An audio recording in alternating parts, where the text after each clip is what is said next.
আল্লাহ সুবহানাহু ওয়া তাআলাকে অস্বীকার করেছে এই পৃথিবীতে আমাদের চাইতে তাদের সংখ্যা বেশি আছে। আল্লাহকে মানে না, আল্লাহকে অস্বীকার করে, আল্লাহর ইবাদত করে না, তাদের সংখ্যা আমাদের চাইতে বেশি আছে। তারপরেও আল্লাহ সুবহানাহু ওয়া তাআলা তাদেরকে বাঁচিয়ে রেখেছেন, খাইয়ে পরিয়ে জিন্দা রেখেছেন, বরং আমাদের অনেকের চাইতে তারা ভালো আছে। কেন তারা আমাদের চাইতে বেশি ভালো আছে আল্লাহকে অস্বীকার করেও? কারণ আল্লাহ সুবহানাহু ওয়া তাআলা বলছেন, বান্দা রিজিকের ব্যাপারে আমি ছাড়া ওদের ভিন্ন মালিক তো নাই। আমি যদি রিজিককে বন্ধ করে দিই ওদের রিজিকের ব্যবস্থা কে করবে? কারণ আল্লাহ সুবহানাহু ওয়া তাআলা আমভাবে কোরআনে উল্লেখ করে দিয়েছেন।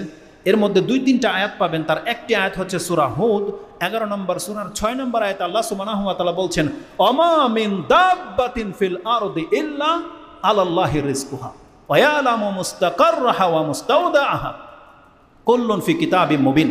আল্লাহ বলছেন, ওমা মিন দাব্বাতিন ফিল আরদি ইল্লা আলাল্লাহি রিজকুহা। আল্লাহ বলছেন, এই জমিনে শুধু তোমরা নয়, যতগুলো প্রাণী বিচরণ করে তার প্রত্যেকটা প্রাণীর রিজিকের দায়িত্ব আমি আল্লাহ নিজে গ্রহণ করেছি। তার মানে আল্লাহ বলছেন, রিজিকের মালিক তো আমি, রিজিকের দায়িত্বটা আমার। প্রত্যেককে একটা তাকদীর দেওয়া হয়েছে, ওই তাকদীর অনুযায়ী রিজিকের ব্যবস্থা আল্লাহ নির্ধারণ করেছে। এবং আল্লাহ বলছে, তোমার মরার আগ মুহূর্ত পর্যন্ত এক ঢুক পানি যদি লেখা থাকে, ওটাও তোমাকে আমি দান করার পরে তোমার আত্মাটাকে ছিনিয়ে নেব। সেটা যে কোনো প্রান্তে থাকুক, ওটা তোমার কাছে হাসিল হবেই।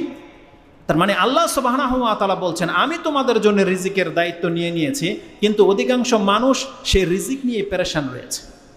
অথচ আমাদেরকে আল্লাহ সুবহানাহু ওয়া তাআলা কিন্তু রিজিক নিয়ে পেরেশানি হব এই জন্য আমাদেরকে সৃষ্টি করেনি। মুসলিম মানে কি? মুসলিম মানে সে তার রবের ইবাদত করবে, সে তার রব যা বলেছে সেই কথার উপরে ঈমান আনবে এবং তার রব যা করতে বলেছে সে তা করবে। আমাদেরকে বলা হয়েছে আমরা যেন তার ইবাদত করি, আর রিজিকের দায়িত্বটা আল্লাহ সুবহানাহু ওয়া তাআলা নিজে রেখেছেন। কোরআনের একটি আয়াত এই মর্মে রয়েছে যে আল্লাহ সুবহানাহু ওয়া তাআলা বলছেন যে আমি তোমাদেরকে সৃষ্টি করেছি শুধু আমার ইবাদত করার জন্য, তোমাদের কাছ থেকে আমি রিজিক তলব করি না। এমন নয় যে আল্লাহ সুবহানাহু ওয়া তাআলা আমাদের কাছ থেকে প্রতিদিন সরকারের মতো ট্যাক্স নেবে, যে আমাকে আল্লাহর গোডাউনে কিছু জমা করতে হবে, এমন কোনো বিষয় তো নয়। কারণ আল্লাহ সুবহানাহু ওয়া তাআলা কোরআনে আমাদেরকে বলে দিয়েছে যে তোমাদেরকে যে উদ্দেশ্য সৃষ্টি করেছি সেটা হচ্ছে আমার বন্দেগী করা। ওমা খালাকতুল জিন্না ওয়াল ইনসা ইল্লা লিয়াবুদুন। আমরা এই আয়াতটা যখন পড়ি শুধু এতটুকুই পড়ি, এটা আমরা অনেকে জানি, কিন্তু এর আয়াতের পরে আল্লাহ সুবহানাহু ওয়া তাআলা যে কথাটা বলেছে এটা হচ্ছে সূরা আয-যারিয়াত 51 নম্বর সূরার 55, 56 নম্বর আয়াত, 57, 58 নম্বর আয়াতটা আপনি পড়েন। তাতে আল্লাহ বলছেন, মা উরিদু মিনকুম মা উরিদু মিনহুম মির রিজকিন ওয়া মা উরিদু আইয়ুতঈমুন। আল্লাহ বলছেন, আমি তাদের কাছ থেকে রিজিকও চাই না, আর আমি এটাও চাই না যে তারা আমাকে পান করাক, পানি পান করাক, এটাও চাই না।